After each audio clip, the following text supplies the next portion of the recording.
Se por um lado a oferta restrita de boiadas exerce uma pressão de alta no mercado, por outro, o lento escoamento da carne no mercado atacadista tem reduzido o poder de compra das indústrias. E mesmo assim, os preços da arroba do boi gordo continuam firmes, com ofertas acima da referência e cada vez mais frequentes. A disponibilidade limitada de boiadas tem resultado em maior dificuldade para as indústrias alongarem as programações de abate, principalmente os frigoríficos que não possuem contratos a termos e parcerias. E isto tem colaborado com o viés de alta e ditado o rumo do mercado.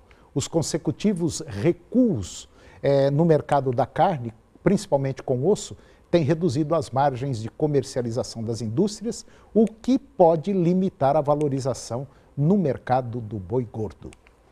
E agora eu vou conversar com Luiz Antônio de Brito. O Luiz é especialista em mercado de commodities da Cerrado Corretora. Luiz Antônio, bom dia. Bom dia, Antônio. Bom dia a todos. Tudo bem? Tudo bem.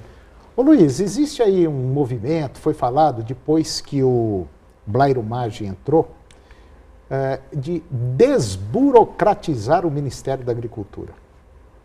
Isso é real? O governo... Pelo menos conversa tem, né? Tem uma conversa aí. Na verdade, esse movimento já começou lá atrás com a ex-ministra Cátia Abreu, né? Que saiu em maio. E esse movimento tem como buscar alguma coisa que desburocratize a questão da defesa agropecuária, da fiscalização agropecuária. E isso aí fez com que o governo criasse uma linha de estudo dessas reivindicações do setor privado. Então, o governo ouviu 88 entidades privadas. Dessas 88 entidades, saíram aí aproximadamente 315 reivindicações, sugestões, ideias para mudar, modernizar, agilizar a questão de algumas entraves do setor. Para você ter ideia, esse movimento de desburocratização que está sendo feito, o governo federal descobriu lá no Ministério da Agricultura existe 13 mil leis específicas, né? Essas 13 mil leis são responsáveis por muitas vezes repetir alguns assuntos e deixarem outros dúbios, né? Algumas situações que você não tem uma interpretação correta dada a legislação. E isso fez com essa análise de estudo aí, que as empresas buscassem assessorar o governo, não para reduzir uma fiscalização, nem um combate... Para agilizar mais as coisas. Para agilizar. Né?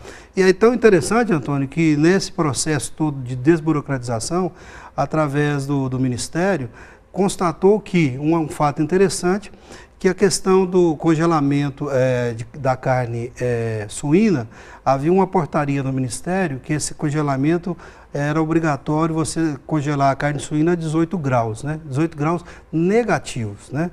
E depois desse estudo descobriu que não era 18 graus, era na verdade, você pode congelar a carne suína com 12 graus. Então 12 graus negativos. Então você vê o seguinte, o quanto que se perdeu em dinheiro, em recursos, só nessa diferença? Só com essa diferença de 18 graus negativos para 12, e aí foram descobrir o motivo, tem 20 anos que é 12, agora que vai mudar para 18. Foram descobrir o motivo de ser 18 graus negativos, descobriram que foi um erro de digitação.